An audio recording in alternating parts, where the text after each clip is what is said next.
Well, hello, hello, hello. I am Pastor Rhonda, founder of Celebrate Life Cancer Ministry and your host for Celebrate Life Today. I am so excited.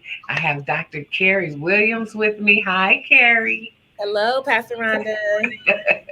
And she is going to talk about how to care for your hair, both for men and for women. And we have some exciting information to get started to share with you today. But before we get started, let me just share just a little bit about Celebrate Life Cancer Ministry.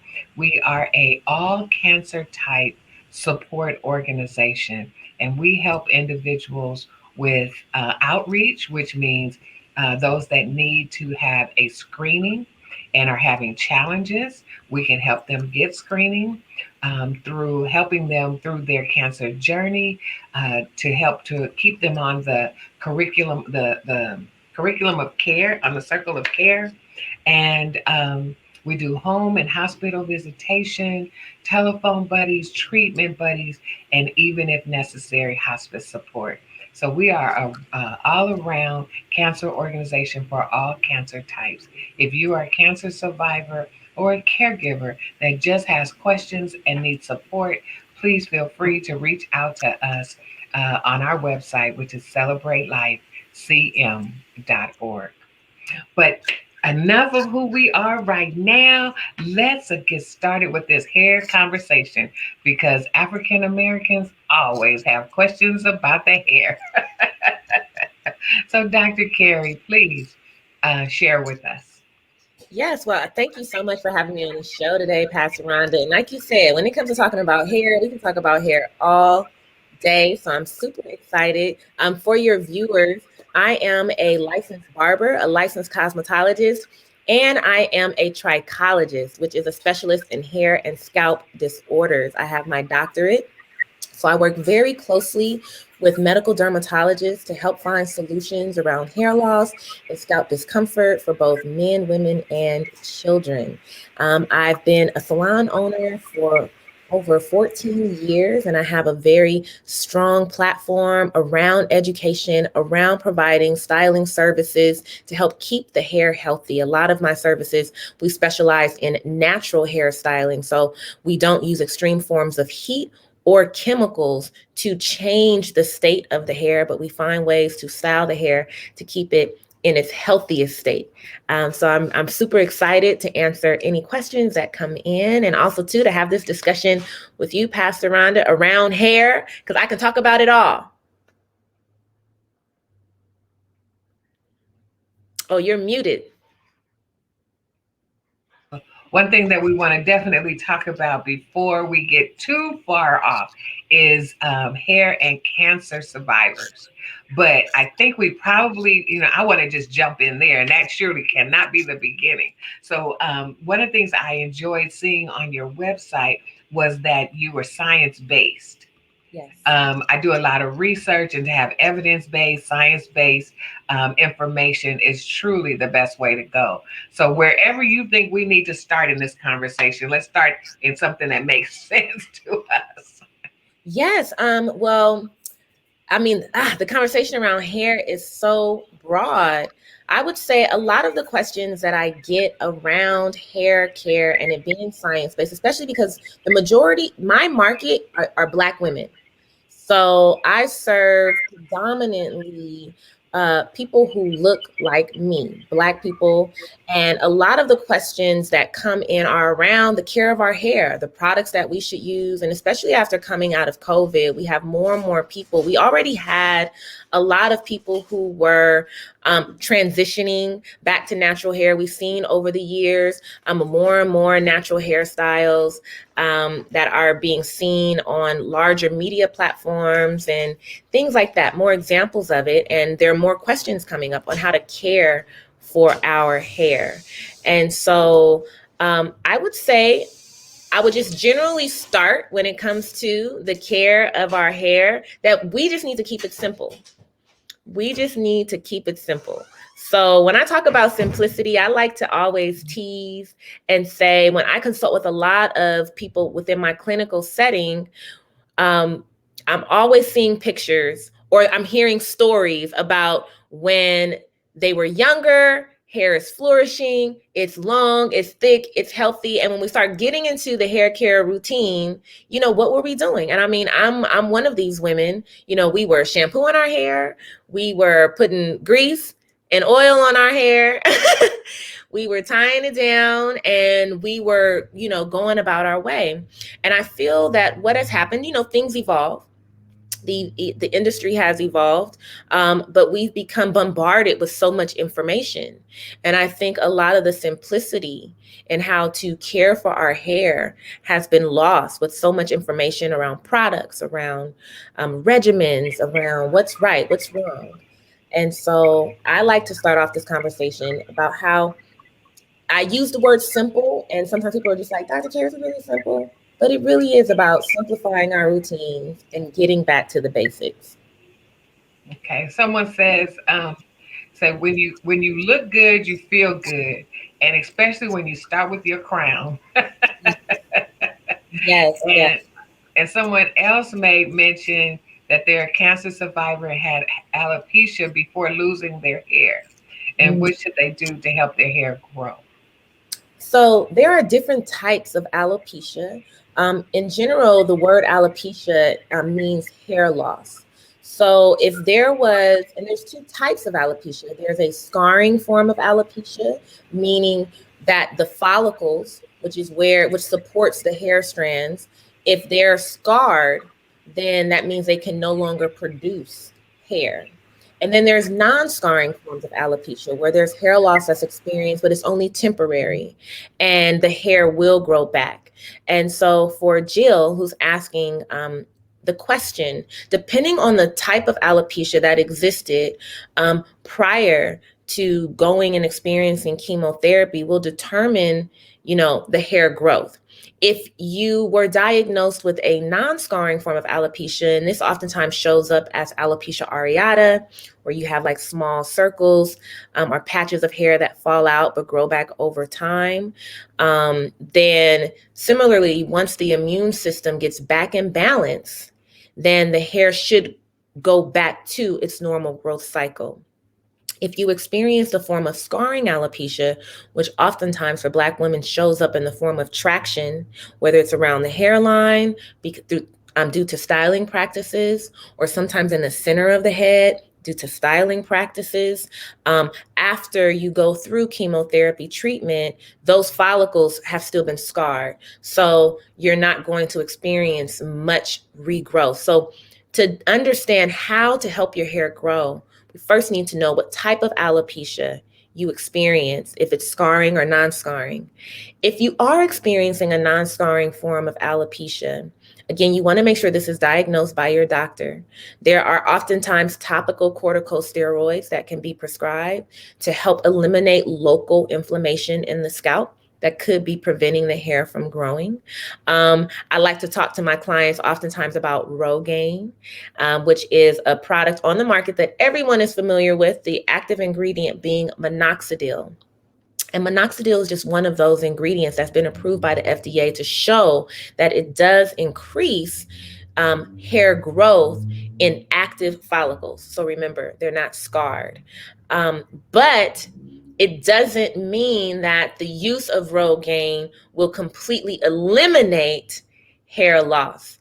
But those are some options that do exist for hair growth as a result of alopecia. So hopefully, Jill, that gives you some insight into what you can do based on the type of hair loss you experience prior to the chemotherapy, how likely you'll be able to grow your hair back in those areas.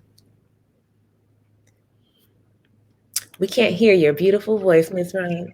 I'm sorry, I have noise in my background. I'm sorry. But when you talk about men and hair loss, is theirs very similar to ours?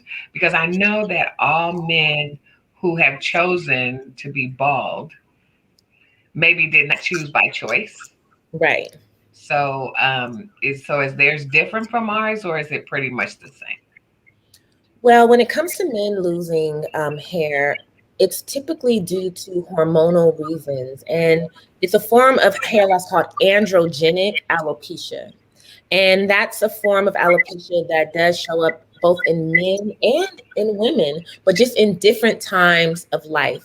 So the androgen or the male hormone is at the root cause of this form of alopecia. So for men, typically what they will experience if they have some um, factors, hormonal factors, hereditary factors that already exist that make them susceptible to this form of hair loss, they're going to experience it early on in life, late 20s, early 30s, when the androgen or that male hormone is spiking. So they might start to experience a little bit of diffuse or thinning. So you might have some young men, like you said, who have now chosen to go bald. They probably started to see a little bit of thinning in their crown when they were younger. And they probably have some indication if someone in their family, a father, a grandfather, and even on the mother's side, started to experience this form of hair loss. For women, what typically happens is this form of hair loss will show up in menopausal age. So again, the source of this type of hair loss is the androgen hormone. So for women, if they have hereditary factors or hormonal factors that make them susceptible to this type of hair loss, once they go through menopause, when the estrogen levels decrease, so there's not enough estrogen to suppress the effects of the androgen hormone, you will see women typically in menopausal age start to experience a similar form of thinning and hair loss in the crown around the temples. So that is the cause.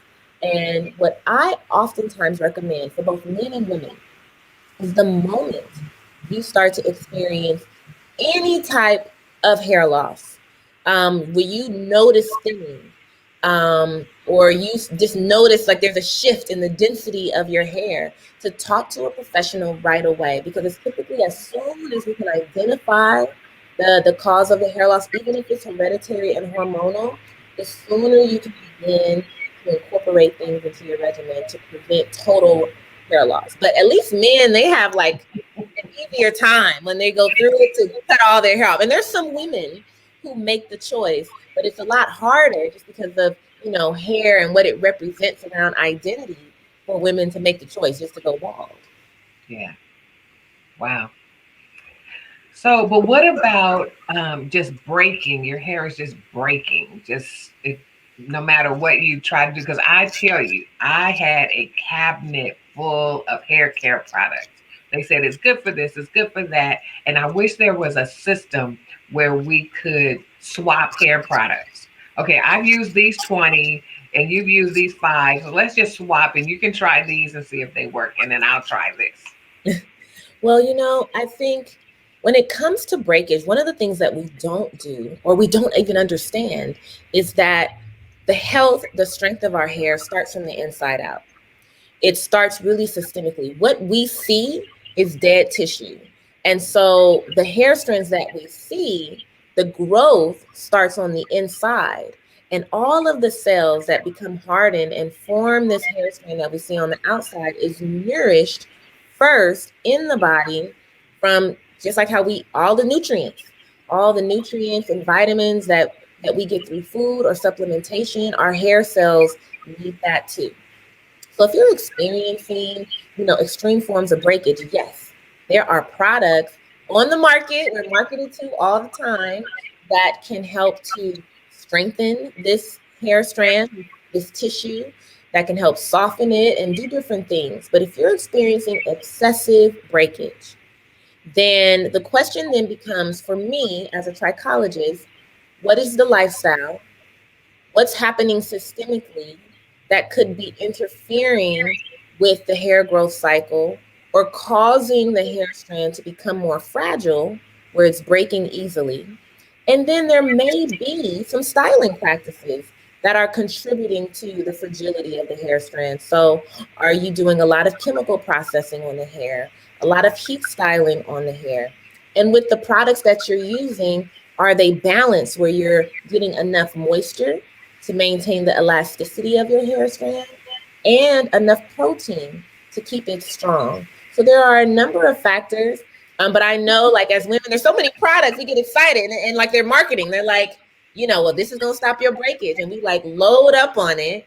And then you might find that you're still experiencing the problem. So for anyone, including yourself, Pastor Melvin, who is experiencing breakage, it's always just important to get to the root because we'll find ourselves investing and buying so many products and we still don't have the solution. But we got to slow down, partner with professionals that you trust, hair care professionals who you have relationship with and or can point you in the direction of someone who can help you so that when you are investing in products and or additional support, then you can make sure you're investing in the right things and not just having a bunch of things. And surely we could save some money. And the money that we invested in all these, excuse me, different products, we could have invested in the professional to get the work done right. Yes, yes, yes, yes. So I thought about that. I said, gee, when I gave away the box, because I did give it away. When I gave it away, I said, wow, that's a hairstylist fee right there. We often talk about what we cannot afford. Mm-hmm. And if we would simply invest the money in the right things, we would have the outcome that we need and only be paying for the things that we actually need. Mm-hmm. And then we can afford the things that seem to be high priced. Yes, yes, yes, yes. You preaching. I mean, same thing with food. And so when we think about food, so are there certain foods that we should be eating that would make a difference in our hair? Yes, yes, yes. I mean, as a trichologist, I promote holistic health. So definitely, definitely, everything we put in our bodies affects our body. Hair is an accessory organ, meaning our body doesn't need it. So it's so important for us to have just an overall healthy lifestyle. And our hair is going to be a reflection of our overall health. When I teach my students, I tell them hair is the barometer of health. So if you're getting Mm. enough nutrients and vitamins to keep your body going, then all that's left over is going to go to the accessory organs. Your hair, your nails, those things are going to flourish. But the thing about the hair, the nails, the skin is that they are some of the fastest replicating cells in the body. So they're going to pick up on changes in the systemic environment a lot faster than some of your larger organs. So again, if you have a balanced lifestyle, and you're taking in more alkaline foods. I mean, I feel like we all know you need to eat your fruits, you need to eat your vegetables. And of course, everyone's different. So if you have allergies and things like that, you want to check into that. But when it comes to the type of diet, it should be full of raw, fresh, healthy foods and being very mindful of processed foods, being very mindful of refined sugars, being very mindful of saturated fats, because the same way that we see how it affects the body as far as high blood pressure, hypertension, and then other issues with organs within our body, diabetes, all of those things, all of that impacts the hair growth cycle because everything's Mm. interconnected. So when I have questions around health, take care of your body, your hair will flourish. Oh, wow. Okay. So, so you said fruit and vegetables. And I just always say this. I just wish that we could see inside our body so that we could see what we just ate just did to us. Yes. Or have a barometer on our finger that turns red when we ate bad stuff or green when we just did something really good. It's like, because I wear my Fitbit, it's like, oh man, I did this and I did this right. I got my little badge. We need our own individual reward system so that when we're doing the right thing, and yellow when we're not doing anything effective, you know, Yes, that's good. Some type you of know, something, so all those entrepreneurs out there, inventors, create something like that, that fits in the watch or whatever, that is like ding, ding, ding, ding, ding. You should not have eaten that and you know it. Put it down. yes, right. move away from the refrigerator. So but when it comes to hair, so for me, I just went from an afro. Actually, I had years and years and years of a perm, Okay.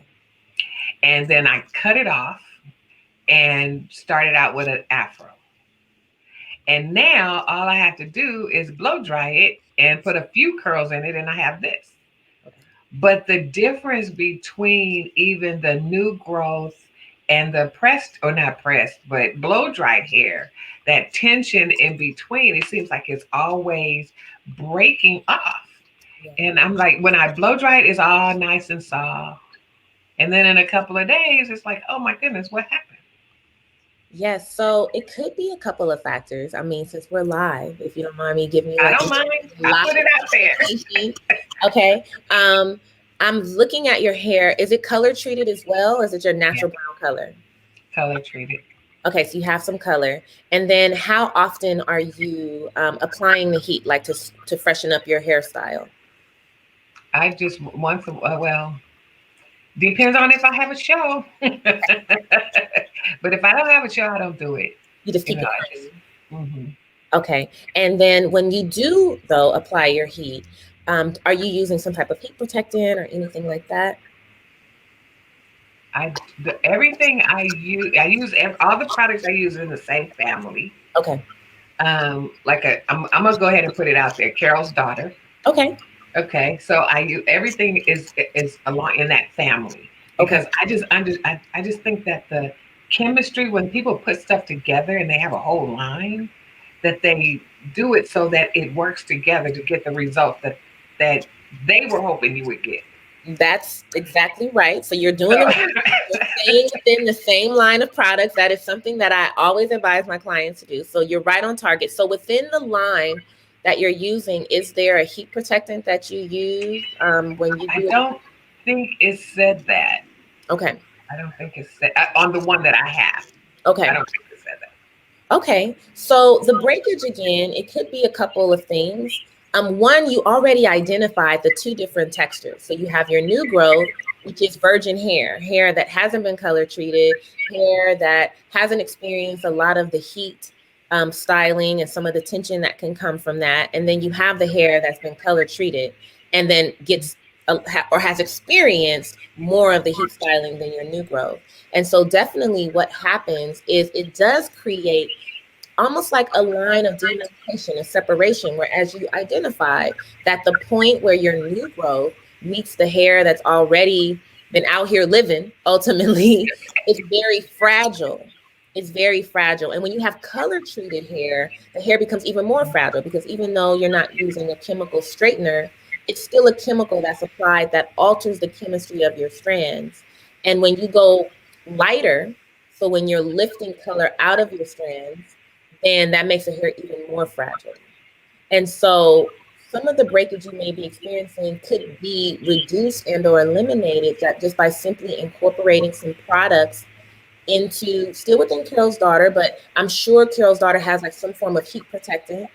So something that you can apply to your hair. So on the days when you are planning on blowing it out and adding a few curls, you're adding an extra layer of protection to your hair to prevent any damage from the heat styling. Because again, it's already fragile from the color.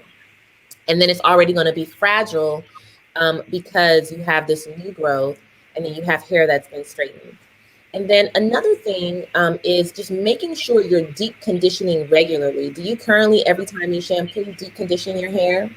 Okay, so keeping that up is going to be really important. So I would say right now, as far as externally what you're doing, I would just advise that you incorporate a heat protectant into your styling regimen when you do heat style it.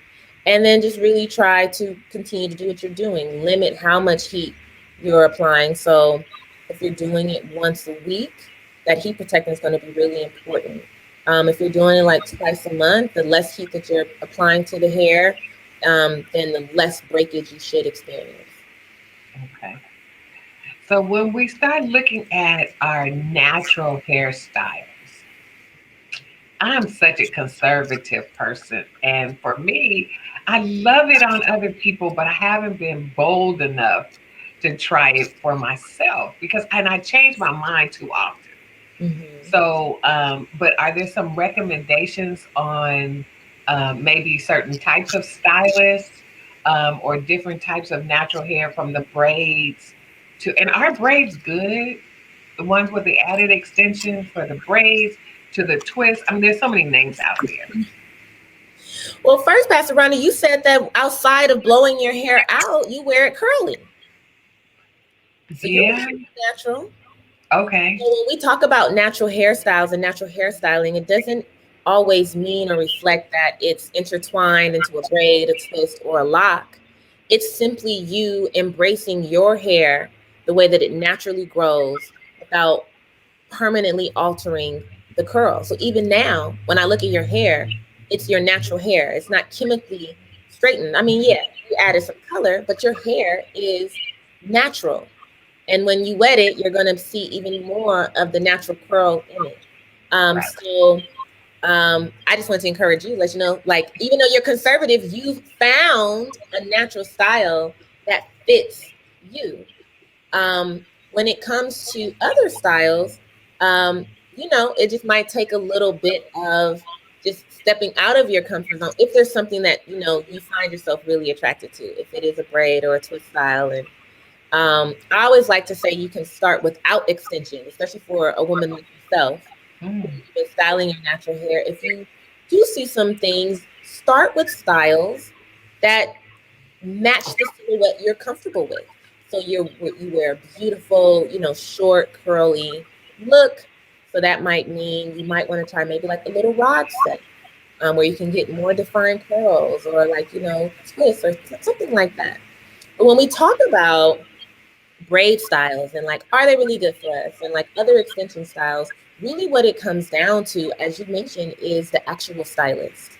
And so as a woman who is interested in exploring some of these styles, but wanting to make sure that they keep your hair healthy, that they're not causing hair loss, it's going to be about finding a stylist who's trained in proper braiding, twisting, and locking techniques, in order to keep your hair healthy. And this is something that I've built my entire business around. And I actually have an educational platform where I teach and train other stylists in the techniques that I've perfected that have allowed me to grow my business, grow my brand, and also grow my clients' hair, which allows them to experience these beautiful braid styles, twist styles, lock styles without compromising the health of their hair. So, are braids healthy for you? Braids can be an excellent option of giving your hair a break from constant styling manipulation, which could contribute to breakage, give you an opportunity to experience another style, to see how you feel, see how it makes you feel. Um, and just the ease, just the freedom of just wearing a style again without having to manipulate it on a regular basis. The important thing is, how is that style put in, and who is putting it in. So anyone who's looking for a stylist, definitely check out my platform, Targeting Hair Revolution, where we have a growing number of stylists who are investing in themselves, investing in their skill set, so that they can continue to build businesses that serve people all over the world and help them keep their hair healthy. now, are these individuals? Do they go through a long training with you, or and are they do they go through refresher stuff? How does that work? Because it seems like a hairstylist is always in the shop. Yes, we are always in the shop. We're always serving. Yeah, my programs are about 3 to 4 months, and I maintain ongoing relationships with my stylists. So they go through formal training. Some people, the minimum, they're able to finish in the 4 months. Some people, it takes them a little longer to go through all the coursework. But I'm committed to the excellence of my stylists, and so before throwing them out there, and they have integrity as well. And so we make sure that they're comfortable, they're confident in certain techniques, that they're constantly practicing and mastering certain skills before we are promoting them to the public. And as far as being in the salon all day, that's part of the training, and helping stylists create the balance, a work-life balance, um, where they can serve and operate and move in their gift, but then find time for that self-care, which becomes important because sometimes what happens, with stylists is because they are working so hard to serve others and they're not serving themselves, the burnout happens. And then unfortunately, this can lead to some of the stereotypes that we experience, especially within the Black hair industry, of some of our stylists not being professional. Um, and that can lead into not being on time or taking too long or not following up or not being consistent with their prices or whatever it may be. And I find that oftentimes some of that is due to lack of education and exposure on how to set that up, because natural hair and braiding is such a cultural practice for us. And then some of that is the result over time where a stylist, when they first get into it, they're like calling people back and they're doing their thing. But when the overwhelm happens and they don't have systems in place to manage it, then the client starts to experience some of the neglect. And then we have again these stereotypes. So I'm very much committed to eradicating some of these practices by providing this training, in the format in which I provide it for stylists so that they can serve in excellence and then they have a business that they're building that's sustainable and can continue to maintain a reputation for them so they can continue to build wealth and we can continue to take care of one another. Now, you mentioned training individuals. So does that mean you're not seeing clients anymore? Yes, I am at the point in my career where I am unable to take new personal clients in the salon, which is actually a blessing. I've served in the industry one-on-one with clients for over 14 years, and I'm at a space now where I need to pour into other stylists who are in this space. And so my gift at this point in my career is best served in educational space, because working one-on-one, I can only reach so many people. But the need, which is, the conversation we're having, the need for so many people around the world for um, finding a stylist who's committed to their hair care journey, committed to finding solutions for them and providing styles that really help to support their hair growth journey. I'm now committing myself to the professionals. So for all those who want Dr. Kari Williams here, I feel blessed and I feel confident enough to say that through my training programs, you will be able to experience the legacy that I've built through my own practice through the stylists that I train. So So speak to, keep hitting me up though. okay. I can So, spread so, love. so does that mean that a person couldn't even come to you to get their scalp evaluated? Yes, so I no longer have my salon space. I have transitioned into film and television as far as what I do on a regular basis. So, like I like to say, my regular job now is no longer managing the salon, but I'm working in the film and television space.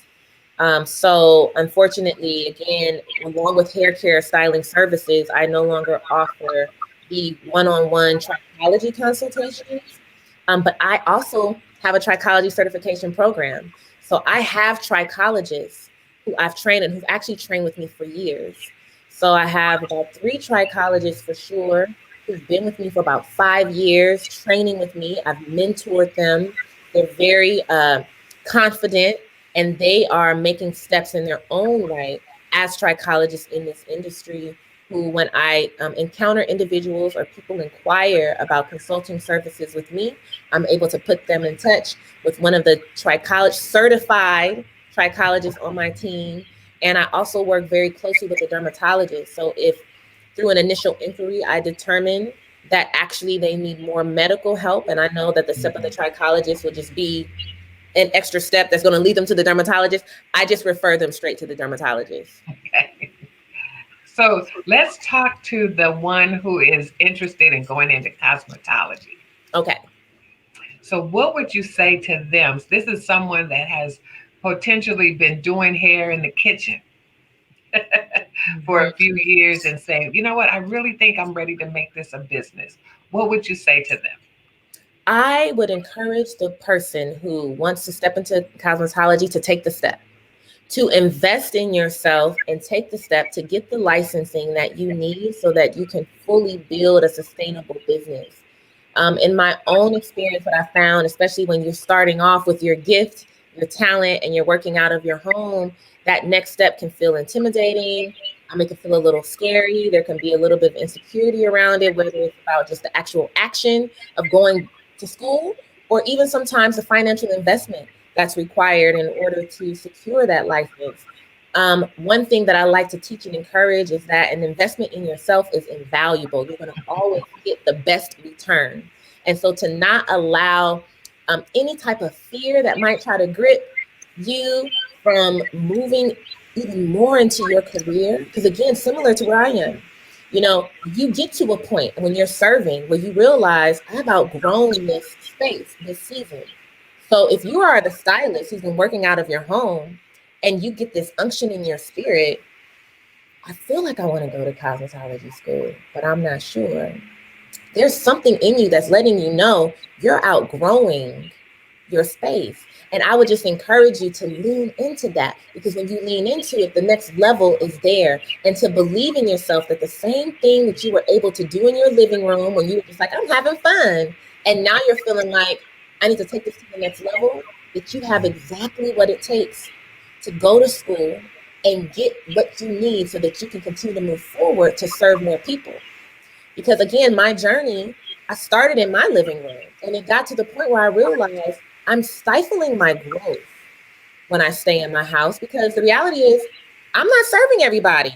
I'm not letting everybody come to my house. Anybody who I meet on the street, I'm not just passing out cards to everybody. I had like strict policies. Like when people would refer people to me, they knew, I'm like, they're coming to my house. Like I didn't want new referrals for men unless it was like your husband, your cousin. Like you had to know this man before he came to my house for any service. So there's like certain limitations. When I realized that I was limiting my ability to serve, I had to take the step. So I would encourage anyone who's considering, take the step. You're going to be okay. It's going to open the door to your next level, and it will allow you to continue to sharpen your skill and share your gift with so many more people. And the key thing too, especially if money is the problem or the factor or the thing that keeps you stuck, to remember that you can replenish money, but you can't replenish time. Amen. Amen. So, what about to the mobile hairstylist? Mobile hairstylists. Well, actually, after this year of COVID, mobility is even more common. I know that within the Black hairstyling industry, us Black hairstylists, we was already used to it. Again, we talking about working out of our living rooms and kitchens. So when they shut it down, I feel like every Black hairstylist was like, you know what to do, girl. You know where I'm at, or I'm gonna come to you again if you don't want everyone coming into your space, which we had, those conversations had to happen because of COVID, as far as being careful and the health and safety of others. But I think that coming out of that, mobile services are becoming more and more popular and more of a preference. And so I think for the mobile hairstylist, it's really, really important, one, to have structured systems in place on how you serve clients in their home, because you want to maintain the professionalism and making sure that even though you're in a home environment, that you have a system in which you're communicating to your client, if you're traveling to them, the setup, the space, what you need to provide that service. So being mindful of that. And then even if it's within your own home, making sure you're setting it up so that it's still a professional environment. And then thinking about the health and safety. So again, the systems, what are the protocols, making sure you're disinfecting your tools, making sure you have, the proper systems in place within your client's home. Because again, when you're in mobile environments, you only have so much control over the environment. So communication is going to be so important. Those disinfection protocols, those health and safety protocols are going to be so important. And those systems are going to be so important. I know that the state board, I just finished my 8-year tenure of serving on the state board of barbering and cosmetology. And I do know that there are some new regulations that are going to be implemented for professionals to provide service mobily, but to be able to do it in a way where the state can keep track, because the whole purpose of the board is the health and safety of the public. So mobile hairstylists, make sure that you're staying tapped in to the state board. And even outside of that, make sure that you're just thinking about the things that I listed for your health and safety, for your clients' health and safety, and just to make sure you're, again, that you're building a business that is sustainable. Amen. So, the other question I have, okay, let's go back to the hair for a minute. I'm looking at your hair and I'm like, that looks so good on you. Thank you. But once we figured out our style, and let's use your style for example. What do we need to do to our hair? I mean, because we grew up greasing our scalp every Saturday night so we'd be cute for Sunday morning, right? So what do we need to do to take care of the hair after we figured out our style? Is moisture on the outside a benefit, or should we just leave it alone till we wash it again? Oh my goodness. Moisture is so important, especially for Black hair. So the products have changed, but this goes back to the simplicity of the care. Keeping your hair clean, keeping it conditioned, and keeping it lubricated. So you're shampooing, you're conditioning, you oiling. And it may not be Blue Magic, and it may not be pink lotion, but there are a number of, again, new brands, Carol's Daughter, Eden Body Works, Shea Moisture. There's all these wonderful brands that have, shampoos, conditioners, and some type of lubricant in the form of a serum or a hair oil. And so once you've selected your style, just those basic steps will keep your hair healthy. And then the final step that should always happen is what you said, Pastor Rhonda, moisture. Moisture. Because we think about the science of Black hair, to keep it simple, it's naturally dry. It's naturally dry. So we have to supplement. And we supplement with the use of products that will continuously give our hair moisture. And so I have a line of products that I formulated. And one of the main products that I formulated is my Dr. K Daily Spray, for the exact reason why you're asking. It's that one of the issues that my clients constantly tell me is, but what do I put on my hair every day because it feels dry, or how do I prevent it from getting dry or breaking? And so, yes, there's plenty of shampoos and conditioners I love. There are a lot of oil combinations that I like, but I personally could not find a moisturizer that my clients of all hair types could use. So for anyone watching, for you, Pastor Rhonda, if you're looking for a lightweight product that can help you retain the moisture in your hair, that will blend well with other products, because we talked about, staying within a line of products, and I'm very conscious of that as well. The Dr. K Daily Spray is an excellent lightweight product that you can literally mist on your hair every single day, whether you're wearing your short fro, your big fro, your braids, your twists, locks like myself, whether you're adding extensions or not. It is an excellent addition to your daily hair care regimen, and it will not create or cause any type of buildup or residue in the hair. And is there a website to find that on? Yes, you can purchase the products at beautybydrkari.com. That's Beauty by Dr. Kari, KARI.com.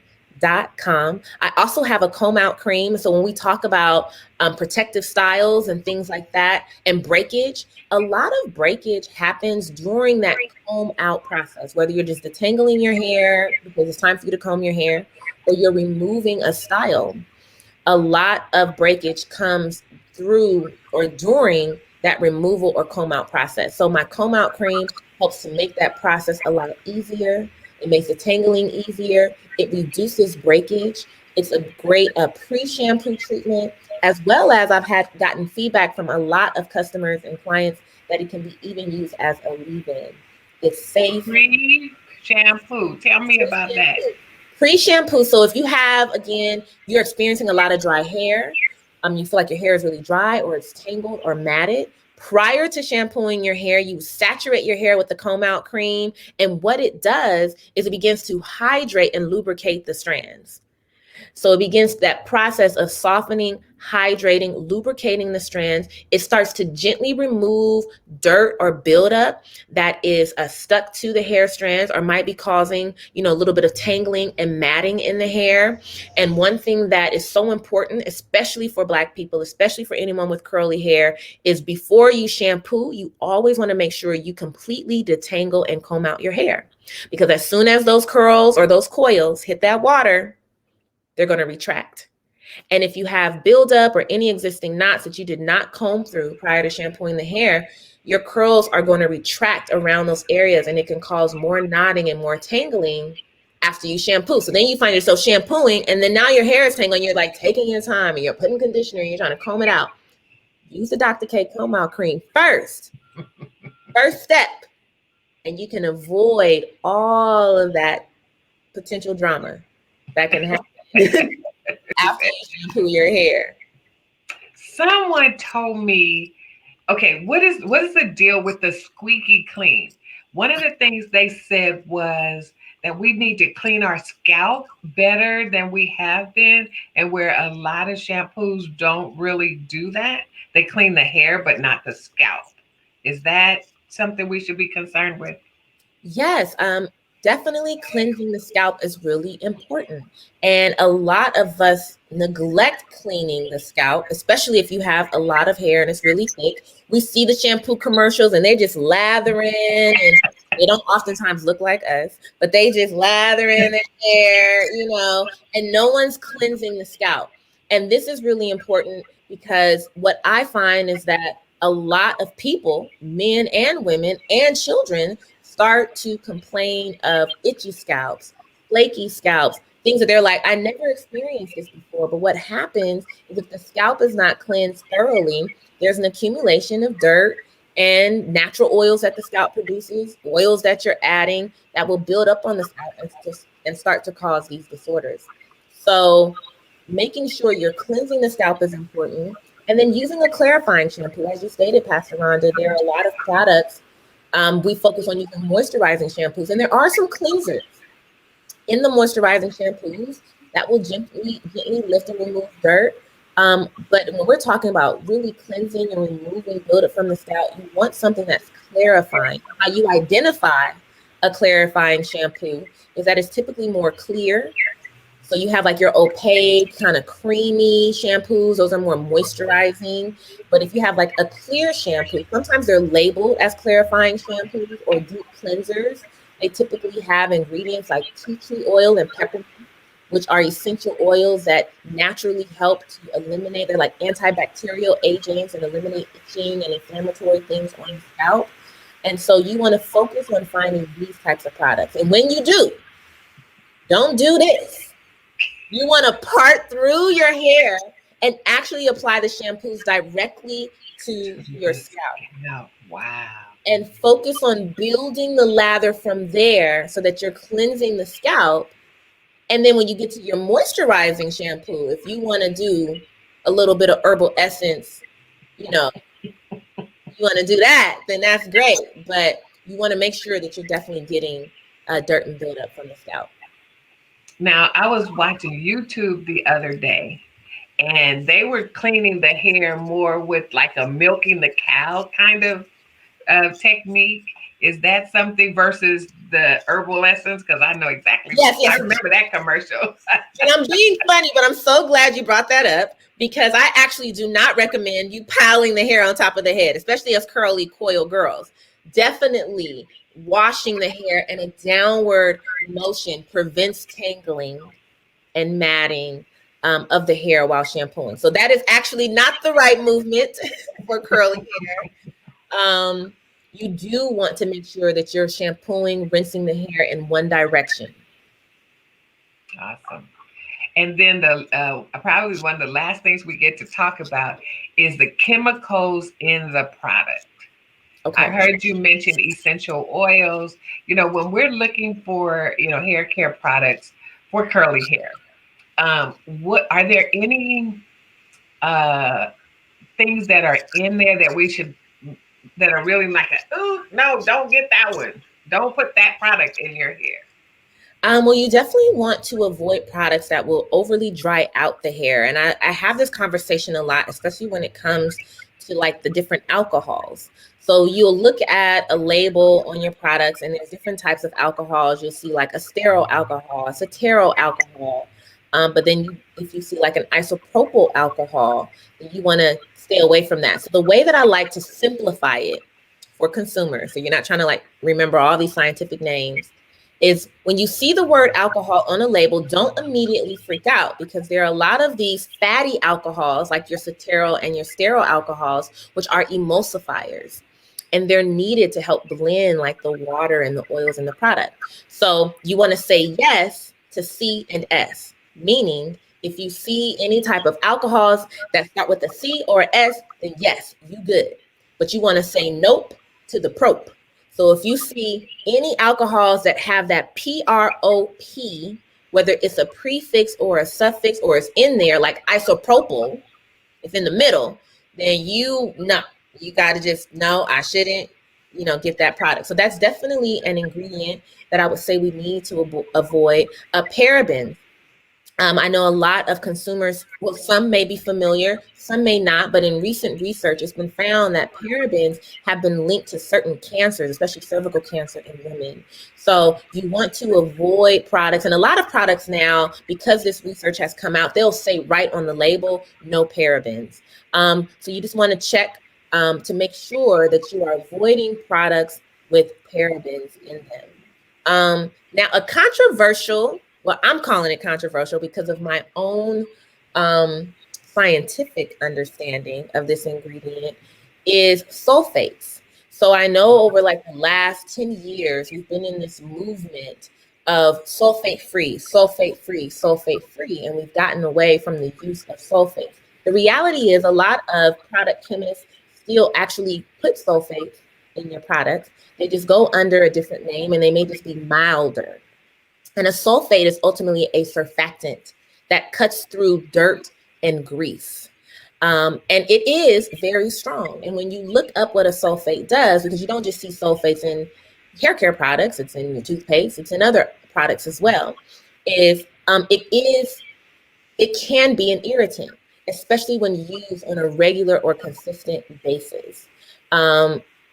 I say controversial because, again, it's my belief, specifically when it comes to Black hair, that the use of a sulfate is not detrimental to the health of the hair. So I say this to say, if we're talking about ingredients, if you are someone who doesn't shampoo your hair frequently, I know there's a lot of us who you might shampoo your hair once a month. Sometimes I hear once every 6 to 8 weeks. Ooh, oh, yeah. You need a sulfate. You need a shampoo that has this ingredient that can deep clean and cut through the buildup, the dirt. Again, especially with curly coiled hair, you're putting on oils and products, and then your body's naturally secreting them. You need something that will remove that dirt and buildup from the hair and scalp. If you are someone who shampoos your hair more frequently, maybe 1 to 2 times a week, then you do want to limit your use of sulfates, because that regular use of the sulfate can cause drying of the scalp and or of the hair. But the key thing is making sure you're following up with a moisturizing shampoo and that you're deep conditioning. Wow. That's really, really good, really helpful. And like, as Jill says, thanks for all this helpful information. So welcome, Jill. Oh, this has been a great conversation. I could see a time where we would need to have you back Oh, so that we can talk about it, and maybe even have a couple of cancer survivors on where they can talk about the different things that they have gone through in losing the hair. And yes, they say it all grows back. And however, when it grows back, it's a different grade. So sometimes we have to adjust to a different grade.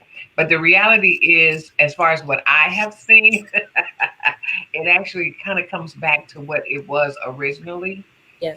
Um, because otherwise, you'd be able to walk down the street and be able to tell by their hair who had cancer. Mm. I'd love to tell the reason as to why cancer survivors have to lose their hair in the first place. And I know it's through, the chemotherapy, but I believe there's a spiritual reason why they lose their hair Okay. because God lost count and He had to start over. The Bible tells us that God knows all of the hairs, the number of hairs on your head. And so just to keep us laughing in the midst of it all, I decided that that was a good one. I love it. I love it. So thank you so much for joining with us today and sharing this marvelous knowledge so that we can be better and know better. And also tell us again, how do we get a hold of your product? Yes, you can find my products at Beauty by Dr. Kari, KARI.com. You can also visit my website, drkarywilliams.com, and you can also link to my shop there.